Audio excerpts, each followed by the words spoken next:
and welcome to a brand new episode of The Partial Historians. I am Dr. G, and sitting beside me, looking historically radiant, Dr. Rad. Pleasure to be here. Woohoo! And we are about to embark on an examination of 454 BCE. Yes, we've been tracing the journey of Rome from the founding of the city, and last year, 455, was a doozy. What a year! Yeah. Dr. G had a ton of information which was nowhere to be found in my account. I'm reading Livy, she's reading Dionysius of Halicarnassus. And we're trying to piece together what might be really happening in the early Republic of Rome. It's a big issue. Our narrative sources are not that helpful sometimes. No. I mean, really, I could say we don't really know who the Senate was. We don't really know who the patricians were. We don't really know who the plebeians were. It's all very hard to piece together, but we're going to do our best. So, Dr. G, very brief recap if we can, because 455 was a very long year that required 2 episodes. Where have we left off? What is the situation that Rome is facing? There is a sense in which the conflict is really coming to a head between what seems to be the elite Roman citizenry who hold on to all of the power, the patricians, and just about everybody else, who our sources tend to refer to as the plebeians. Mm-hmm. And what this has meant is that things have reached a head, which has seemed to be embodied in the person of this guy known to us as the Roman Achilles. His name is Siccius Dentatus. And he has really pushed a couple of key concerns of the plebeians in a way that has really generated a lot of emotional impact. One is about land allotment, and the other seems to be about this relationship between the patricians and the spoils of war. And all of this is swirling around the broader issue of transparency at law. Yes. So we're heading closer and closer to a codification of the Roman law. But we're not quite there yet. No, absolutely not. But Siccius has been rewarded. Yeah, he definitely has. By becoming the tribune. He seems very fitted for the job, if I may say so. Yes. Well, we're at a slightly weird position right now, because at the end of 455, you had this account of Siccius taking it upon himself in kind of revenge, I suppose, for being sent on a suicide mission in a battle, destroying all the spoils of war, which doesn't just mean the physical weapons and that sort of thing, but it meant the animals and the people on the Aequian side, and then going back to Rome, bypassing the consuls, getting there first, telling this story that the consuls had ordered him to do that, so that the time they get home and face the Romans, there is this idea that they had ordered the destruction of all the spoils and therefore all the wealth from this particular campaign. Whereas in my account, it is totally that the consuls decided that the treasury was in such a bad state that they had to sell the spoils of war. And this made them unpopular with the army.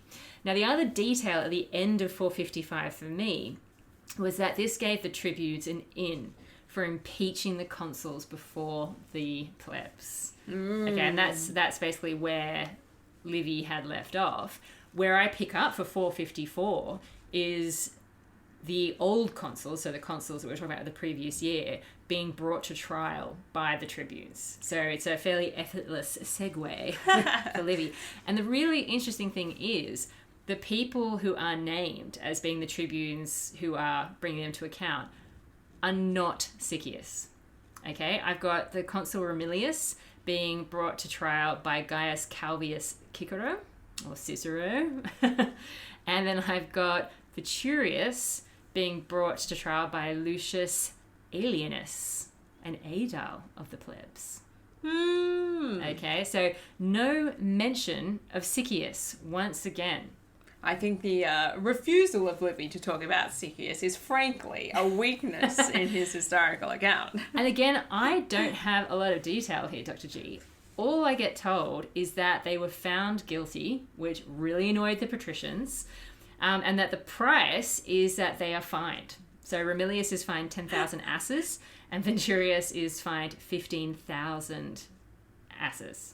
Right. So, yeah, I can't see Siccius coming into this at all. Oh, well, prepare to be amazed. All right, go for it. I think everybody at this point needs to be thankful that Dionysius of Halicarnassus exists as a source, because, boy, these years are much more fun when he's around. That's for sure. Actually, I've kind of jumped ahead a little bit because I've been talking so much about the ex-consuls. I haven't allowed either of us to talk about who the new consuls are, although they seem completely irrelevant for the first part of my narrative. So I should perhaps say that for the consuls of 454, Dr. G, I have one Spurius Tarpeius, and I have also got one Aulus Aturnius. Ah, yes. Okay, so I also have Spurius Tarpeius.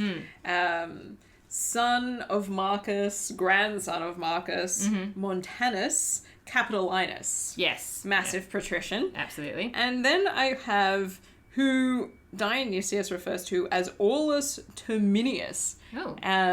And that gets corrected quite swiftly when you go to Broughton. Yes. And have a look at his lists of people in magistracies to Aulus Aturnius. Son of, we're not sure. Grandson of, we're not sure. Various Fontinalis. But he's a patrician. Another patrician. Yes. Two patricians. Yes. And the characteristics that Dionysius ascribes to these two is basically that they've seen what's happened in the previous year and they're relatively afraid of the security of their position. Yeah, I think that actually shows great common sense. Yes. They are alarmed and they're deciding to play it safe by working with the tribunes. Okay. Which is convenient because this means Sycius, enter stage left. Excellent. So Sycius is definitely interested in pursuing Titus Romilius at trial. Well, Romilius was the consul that he was dealing with in the previous episode who sent him on this seemingly suicidal mission. Yeah. And he decides to bring him to trial on the charge of injuring the state. Ooh. Yes. And so that happens. It's the first thing he does, apparently, after the inaugural sacrifices for him becoming tribune. That's out of the way, and he's like, I have... as my first act as tribune of the plebs. So, Sycius, what do you want to do this year? Tell us about your platform. What's your agenda? It has one word, Romilius. Yeah. There will be vengeance. Yes. Through the court. And I also get reference to Lucius Aelianus, who was previously a tribune of the plebs in 455 and is now classified as an aedile. That's the same as in my account. Finally, some agreement. Yeah, some agreement. Yeah. And an aedilus plebis is somebody who is an assistant to the tribunes. And they go around and do some of the dirty work on the ground. Well, God knows they must have their hands full during the conflict of the orders. They do, and we don't hear much about them, but now we've got one. Yeah. And he summons Gaius Veturius, the other consul of 455, on a similar trial. So we've got both of the previous consuls going before the courts for injuring the state. So, once again, it seems like our destination is the same, but the journey is so very different.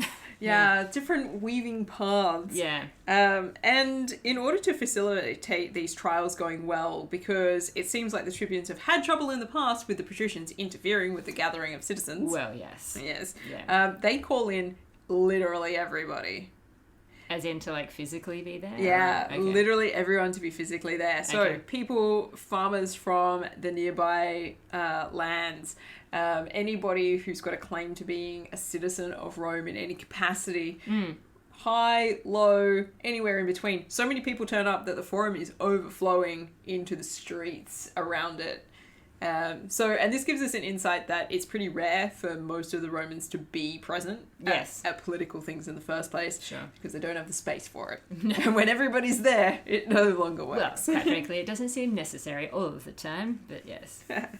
First off the bat, it's the trial of Romilius. Excellent. It's gonna happen. He's charged with acts of violence. Surprise, surprise. He's also embroiled, apparently, in a plot against Sycius and his cohort. Well, yeah, of course. I mean, if by plot you mean hates his guts, yes. Yes. Yeah. Sycius brings out some key witnesses. And, and it's reputed that the most moving of all of the witnesses is a young patrician. Really? A young patrician, yes. His name is Spurius Virginius. He's a young man. Yeah. And he happens to be friends with a certain soldier, a young man. They're of comparable age. They're friends. One's a plebeian, one's a patrician. It's a tale for the ages. West Side Story. When you're a jet, you're a jet. Precisely. So he's friends with a young soldier called Marcus Acilius. Okay. Yes, that sounds like a tribune of the plebs to you. Yeah. I mean, yes, there are some overlapping names going on here. Yeah, I was going to say, that name sounds very familiar. And as it happens, when he learns, so Acilius is serving with his father in Siccius's legion of old men. Ah. That's how this is going down. Yeah, this is the basis of the story. So, right, okay. So for the context, Acilius is one of the young ones in this legion of old dudes. Yes. He's there with his dad. Okay. Because he's, youthful and in training, apparently. Sure. Things like this. Anyway, he's serving with his father. Mm-hmm. Fair enough. Anyway, when Virginius learns about this suicide mission that Romulus is going to send this legion on, he's first of all fearful for the life of his friend. He's like, my mate's going to get killed. This is... okay, I see how this is going to happen. This is a real problem. Yeah. As a patrician, he approaches the consuls. Oh, okay. Yeah. He talks to his uncle, Aulus Virginius, who is a legate on the campaign. And another name I recognize. Yes. Yeah. And they go together to the consuls. Yeah. And Virginius Sr. is like, listen to this young man. My patrician buddy here, young whippersnapper, he's going to make a great name for himself. And the then consuls... he takes off his leather jacket and he says...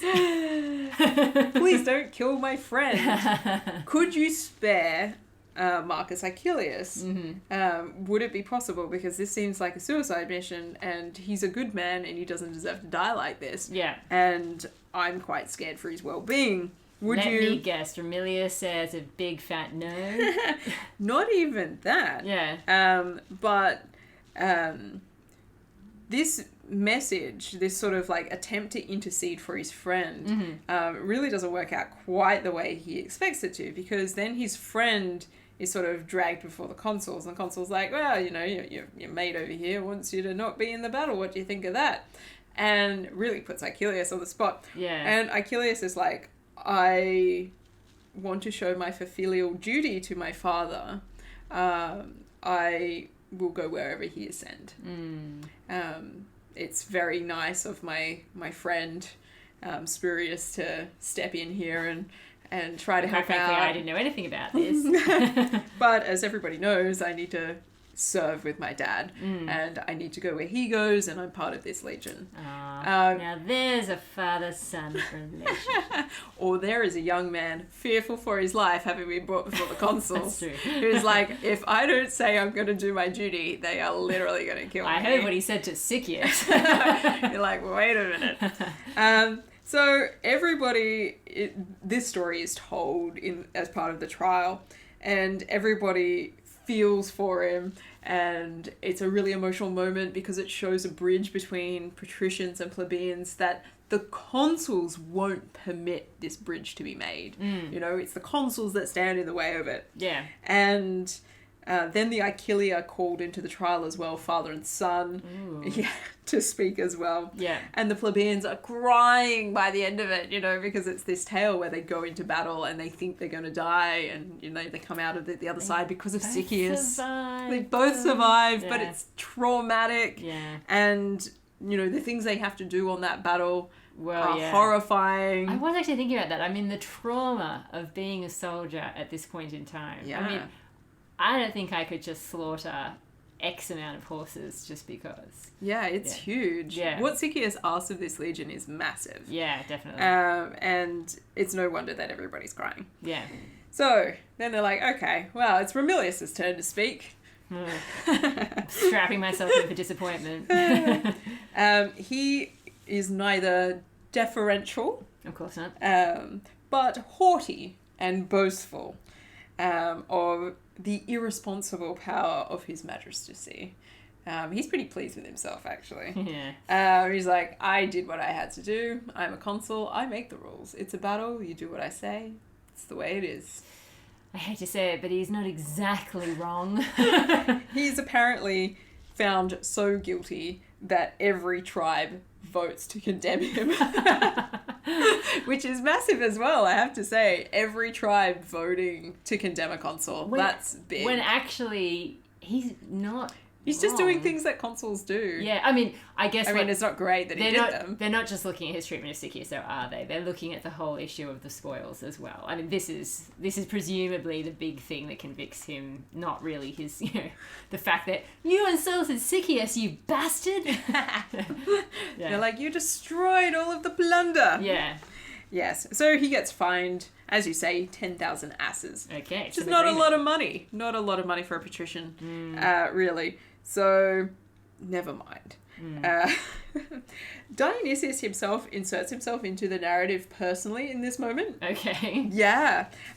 One of those moments where it's like, well, if we're talking about what I think about all of this, he's like, I think Sychaeus has a plan.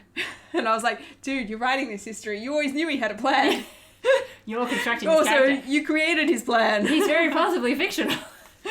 I think you made up his plan. But yes, he's like, I think there's a bigger plan here where he's trying to yield some kind of particular result by having such a low penalty involved. Is this the thing from before where they're going for a minimal penalty just because they want to secure, a conviction?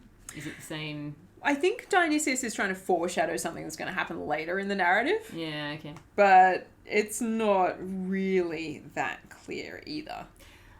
I do have some suggestion here that part of the purpose of the character of Sychaeus, so notably absent from Livy's far superior account, is something to do with actually the passing of a law about the regulation of legal fines. Okay, I believe it is called the Eternian Tarpeian law. That potentially that is partly what this is about with the fines. Yeah, and this is kind of positioning the consuls to make the right decision in terms of putting the law together. Yes, exactly. And I think you might be onto something there, because that is definitely something that's going to come up a little bit later on in this account. So we get this dramatic account of Romilius's trial, and then we get a very quick, Viturius was also found guilty, and he was fined 1,500 asses. 15,000? 15,000. Yeah. Yes. Okay, 1,500. Yeah. What a deal. Bargain. Yeah, no, he gets fined more, despite the fact that the focus has really been on Romilius in the narrative. Why does Viturius get fined more? I have some questions. I was going to say, Romilius is the only one we've had any detail about in your account. He's only a name in my account. Like, I don't even have any details about his actions apart from the fact that he sold the spoils. So what is going on? What is going on? Because even Dionysius has the account that Viturius pays a higher fine. Yeah, absolutely. But there's no detail around why that might be the case. Look, I should say, in spite of the fact that I have somewhat been questioning the accounts we've given, I'm not saying that they don't have a difficult job putting all of this together. Clearly, there are some gaps. There are some gaps. Yeah. And it's not really clear that Dionysius of Halicarnassus is interested in clearing those gaps up either, because we just kind of move on. No, well, I mean, this is the thing with both Livy and Dionysius. They're obviously trained in terms of, how to write, particularly Dionysius. He's very concerned with showing off his rhetorical abilities and that sort of thing. But are they trained in what we would consider to be historical research methods? No. They are not. And also, I'm not denying the fact that in their day and age, before the internet, etc., having access to material would also be way harder. And then compiling that information, all that kind of stuff. So I'm not questioning the fact that this is a difficult job, and therefore I feel like they often go for the slightly more simple way of seeing things, or seeing things through their own time because it makes sense to them, and they just don't necessarily see the discrepancies that we see. Yeah, and we're like, how do they think about time as well, in the sense that, like, do they have a sense of things being radically different from time to time? It's not necessarily clear. I think their conceptualization of time and the way that they think about the past is probably very different from the way that we conceive of it. Absolutely. So how would they write about it would also be radically shaped by that. Definitely. Even though we can't tell what that is. Well, the whole purpose of writing these works is not for the same reason that most historians, not for entirely the same reason that most historians today would be writing. As we've highlighted in some of our previous accounts, history has obviously instructive purposes. It's not that histories these days don't have instructive purposes, but I think more at the fore, these histories have certain kinds of instructive purposes in terms of teaching people about morality, whose example to follow, who's not to. They want to talk about the qualities of what it is to be a Roman or be a this or be a that. You know, there's a lot of stuff going on there which is a bit more at the forefront than I think it would be for modern historians who are trying to be a bit more objective, I suppose. And every so often their agendas do get revealed. They pop to the surface. Yeah. And, we're going to see one of those in this episode. Excellent. Yes, okay. Foreshadowing.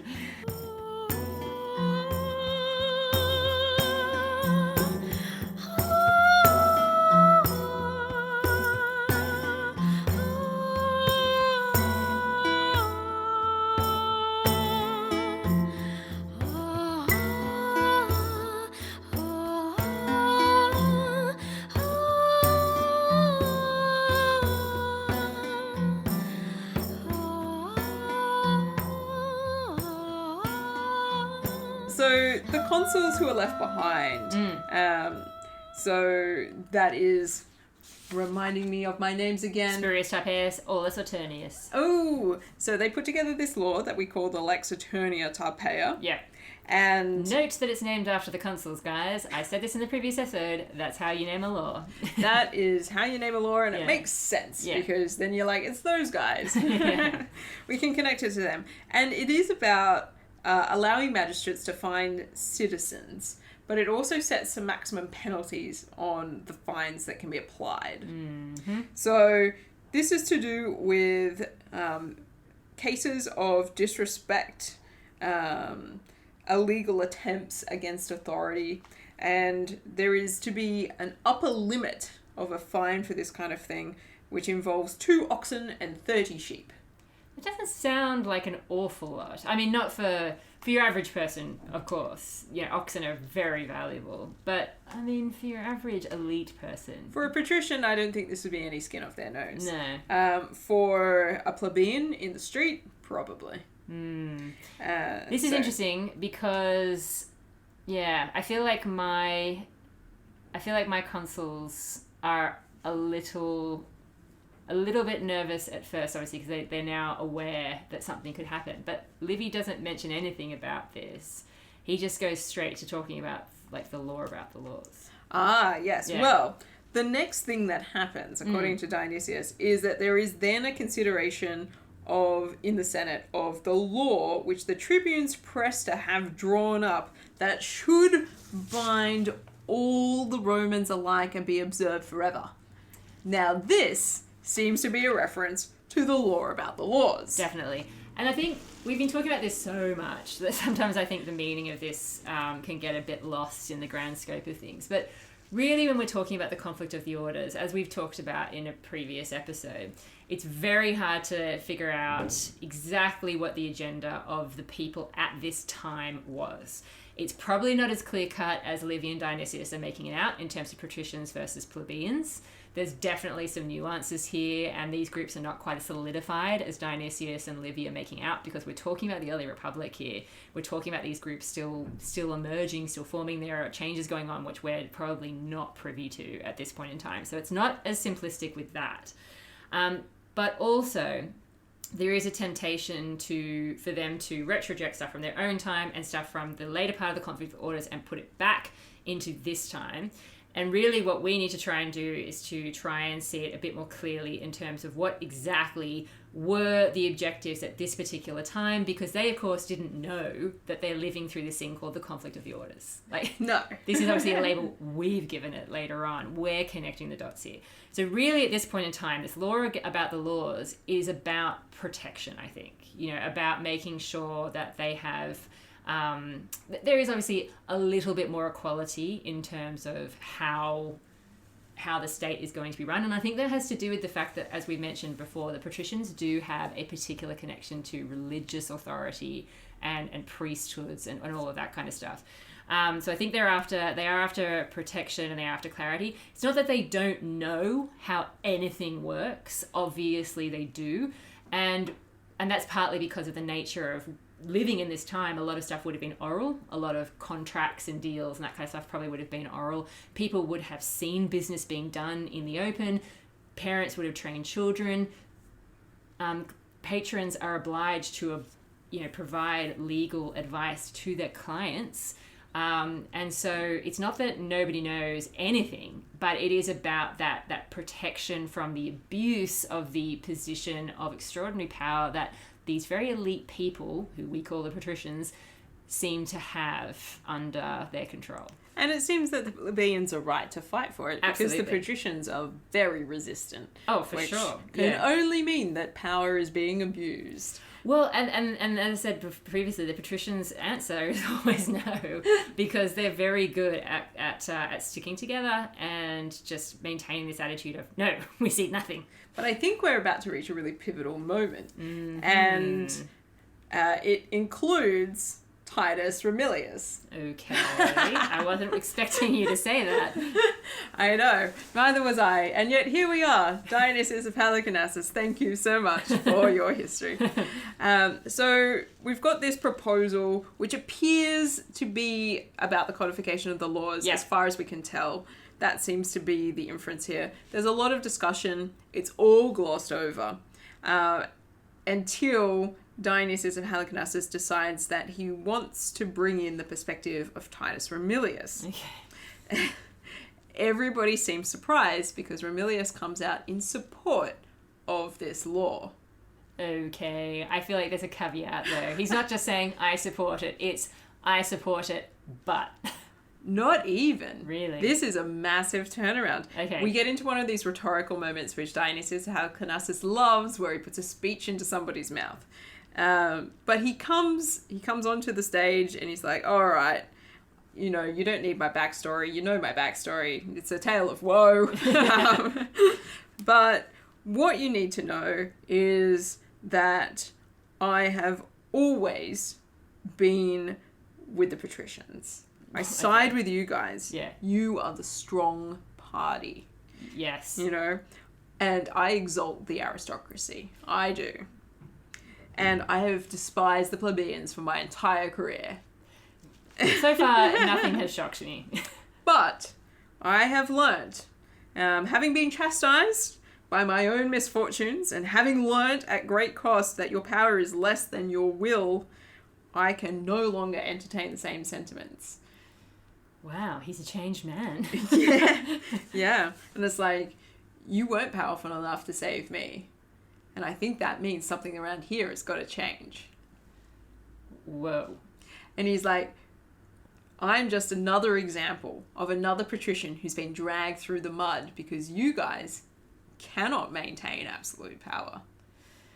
Okay. And so we've got to have a look at this. It's like, it's in your power to correct what lies in the future. And so other patricians don't suffer the same misfortune.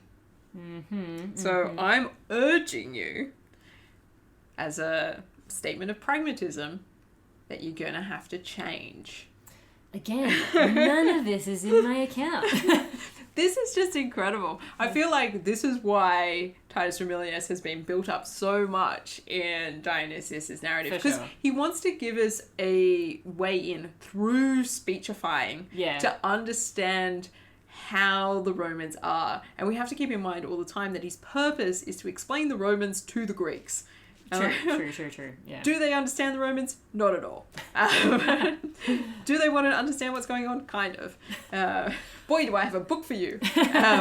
But these speeches are a way of unfolding some of the developing logic that might be underlying the Roman system. And what we get in this moment is Romilius advocating a policy of political pragmatism, which Rome in the late Republic is famous for. Yes. By that point, it's about the practical necessity. That's true. Yeah. So this is allowing a way into thinking about political pragmatism as the purview of the patricians and something that they willingly adopted in order to retain their position of power. Yeah, because this happens very differently in my account. So basically, in my account, the tribunes are obviously advocating for the law about the laws.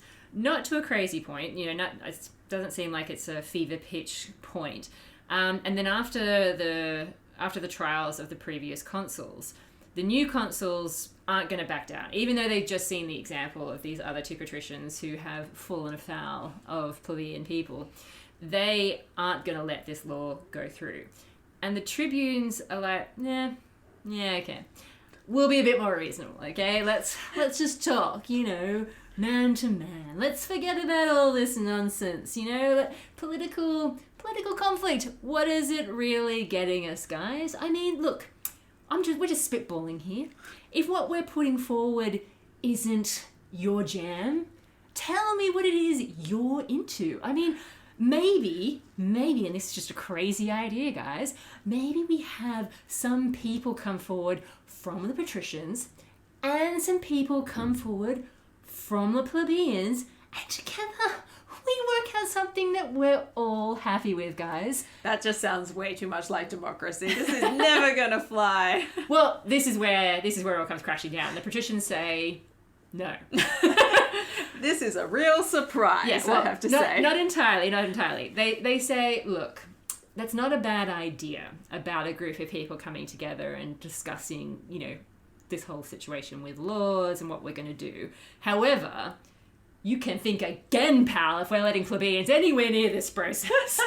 I think it'll just be a group of us patricians having a powwow. They literally say that. They say no one's coming out with any laws apart from us patricians, and that is that. Okay? So you can take it or leave it. And great chat. And this is what they agree on.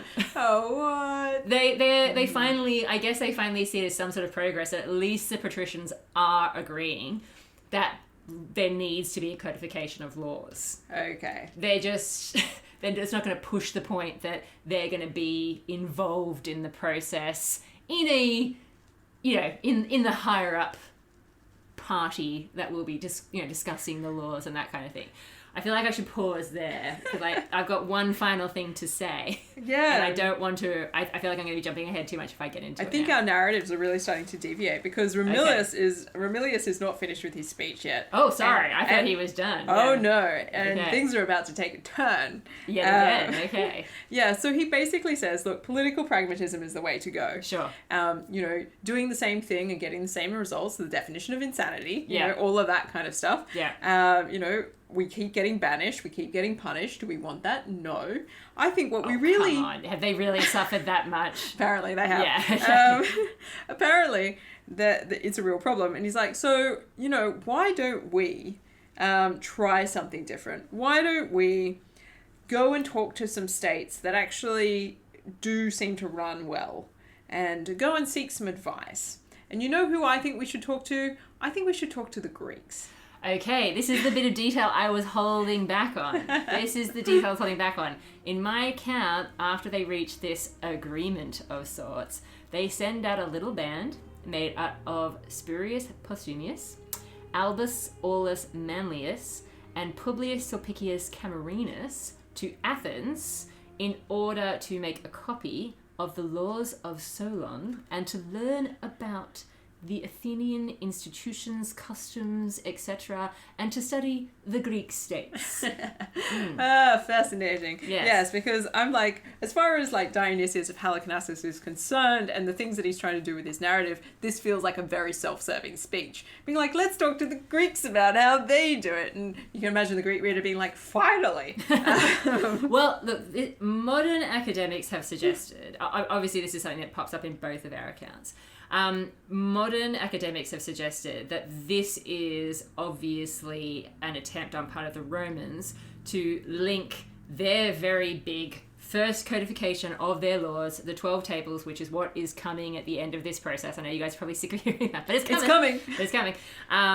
They know they're heading towards this point, and so they want to associate Rome with the very famous law code of Solon, you know, which is like one of the most famous Greek, you know, set of laws. Yes, yeah. It's very famous, and clearly its fame has spread as far as the realms of Italy and the little backwater that is Rome itself. Yeah, the reason why most modern academics think that this is made up, listeners, is that they don't need to travel all the way to Greece in order to learn about Greek customs and institutions, because travel south. Yeah, exactly. The Greeks are already in Italy.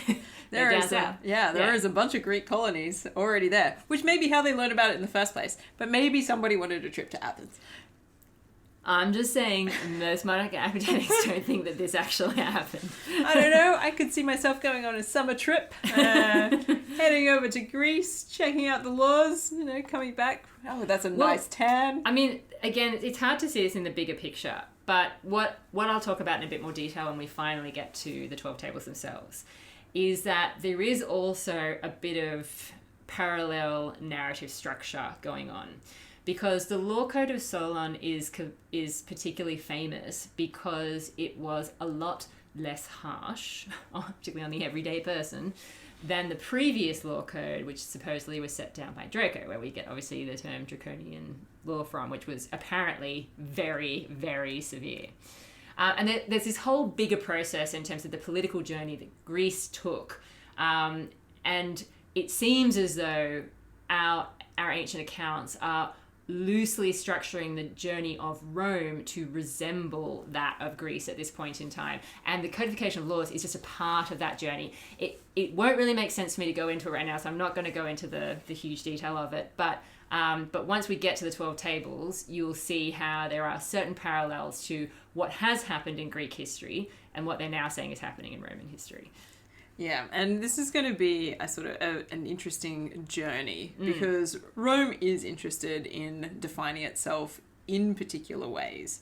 And this is one of the ways in which it's now choosing to define itself. Whether men were sent to Athens to check out the law code or not is kind of a side point to the fact that historians in the late Republic and the early imperial period are writing an account where Rome is clearly attached in particular ways to the Greek law style. Yes.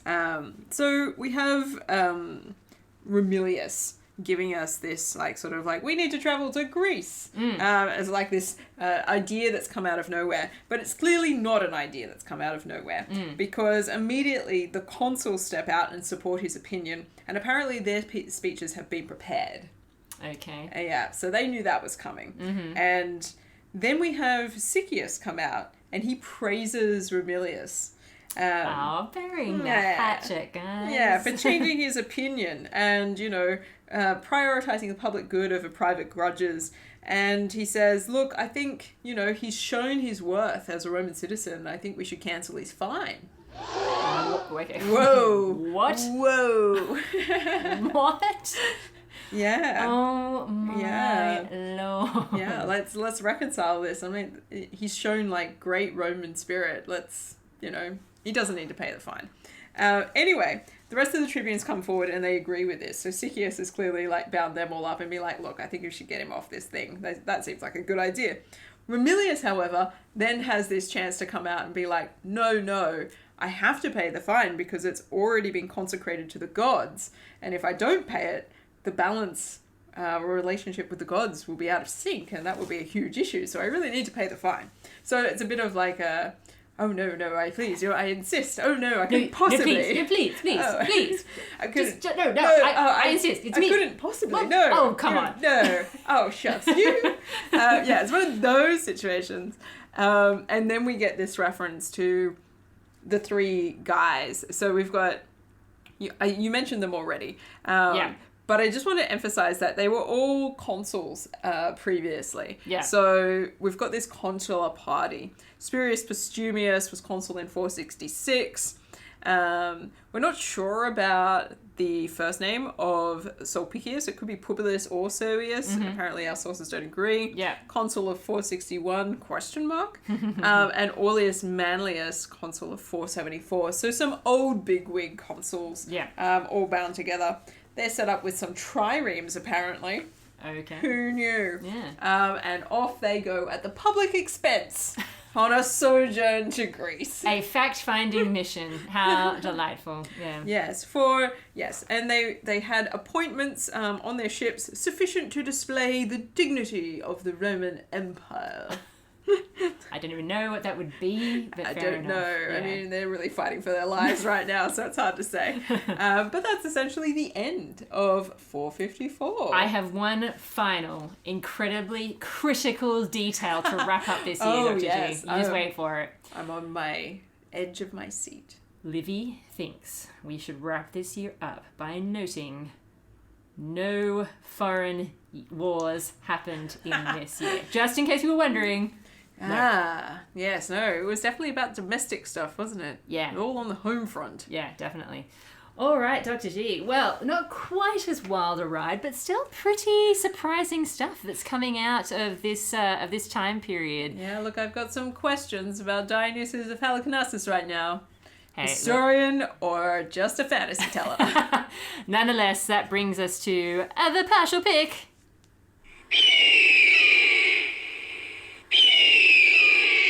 So, Dr. G, the Romans in this category have a chance to win. They have a chance to win 50 eagles That's out right. of 5 different categories, each ranked out of 10, the first of which is military clout. Well, even though we've been talking a lot about war, there hasn't actually been any war in this. Can you demonstrate clout if you don't go to war? Livy was very explicit about that. Yes. That was a very important detail. So unfortunately, that is a 0. That is a 0. Yeah. Diplomacy. Well, again, I don't feel like there's a lot in my account, but I feel like there is some internal diplomacy in your account. I do think there is some diplomacy. I think it's a real shame that Livy seems to suggest that it's just the patricians getting together to have a chat, when it seems in Dionysius' account it's definitely something that's brought about through the trial process that leads to broader discussion. Look, I think the implication of Livy's account is definitely that the trials have led to discussion.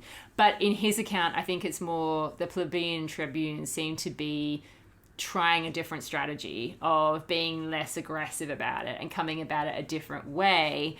And then they have to agree to the patricians taking the lead, which, to be honest, I mean, wouldn't you really be expecting that if you were them? I mean, were they doing that strategy of asking for way more than they wanted? Well, I mean, basically they were asking for their ideal situation, because if the patricians said yes, great, you've got plebeians and patricians talking about the formation of the law. If the patricians say no to all of the conditions, but they still come back with something, well, you still won something. It's better than nothing. In my account, even though I know it's a bit less detailed than yours and therefore a little less anticlimactic with the characters and all, at the end of the day, they have actually won something, which is the process has begun for codifying the laws. And that is something. I feel like that's a bit of like a 5 out of 10. I think so too. All right, so 5 it is. Expansion. Nope. Nope. It's a big no. I feel like it's been a really long time since the Romans captured any more territory. But again, as we flagged, this does seem to have been a low point for Rome in the middle of this century. Yeah. They're going to go on to expand, don't you worry. Virtus. Huh. Well, This is, again, I feel a little trapped with this one, in that Romilius has kind of got some good things going on in this episode. Like not like military stuff, obviously, but no. But would it be considered Virtus? I don't think so. I mean, that's the thing. He's being he's being a good citizen through his actions, but It's is not- it yeah. weird to us, or is it just he's not being quite as much of a twat? Yes, congratulations, you weren't an arsehole. Yeah. Yes, no, I'm not going to give him heaps of points for that. But there is a sense in which, yeah, I feel like weird twist isn't really on the table. Like, weird twist is really related to, like, aspects of what are considered deep sense of Roman masculinity. Yeah. And I don't know that we're seeing that at the moment. No, I feel like he's just being less annoying. Yeah, it So sounds unfortunately, like a zero. and even Sikius, I mean, he's not really. He's doing stuff, but it's not really weird to us. No, it's not weird to us. No. All right, that leaves us with the final category of the citizen score. Well, I do feel like this is not a total loss because of what we just talked about before. The fact that there is a step being taken to codify the laws, even though it does seem also like a bit of a buying time strategy in a way for the patricians to just get a free holiday to Greece. And also a summer joint! Yeah, it does seem like just a time delaying strategy. We're all going on a Summer holiday. No more talking about the laws for a year or two. Amazing. Yeah, at the same time, I feel like it's not too bad. I mean, Sikius, in your account at least, is And I think importantly for citizens, we have to keep in mind they didn't go to any wars. Well, this is also true. Yeah, so no wars. There's no mention of fields being despoiled by Roman enemies. Nobody got pushed off a voting bridge. They like Sikius, and he is one of their representatives. So I feel like it might be a 4. Well, at least maybe 5, I think. Maybe. Okay, 5. Yeah. All right, well, in spite of the fact that I have been sitting here with my calculator, I don't think we're really going to need it for this one. Yeah. Yeah. Yeah. What That do is- they get? That is a grand total of 5. Sorry. Correction. Sorry. I was looking at the number 5 and I was just thinking about it. It's a grand total of 10. 10 golden eagles. Again, though, I feel like I should say to listeners, that makes it sound like a really terrible year. But But it's actually a really good year. it actually was. Things are progressing now. I feel like after the 12 tables, we might need to slightly tweak our rating system because it seems like when there's a peaceful year, It's terrible for the Romans. it's terrible score-wise, which actually isn't necessarily... But maybe that's the real key here, is that a terrible score means that good things have happened. Yeah, that's And true. a high score is an indication that shit has hit the proverbial. True. I love the fact that you left out the word fan. It's still swore. Oh dear. All right, listeners. Well, thank you very much for joining us. We are edging ever closer to a very big moment for the Romans, I promise you. It's very exciting. We'll catch you next time.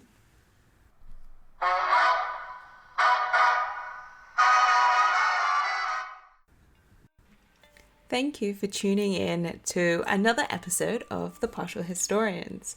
It's Dr. G here, and I'm sending a big thank you from both Dr. Rad and myself to our patrons, whose contributions really help us get into the technical side of things a little bit more.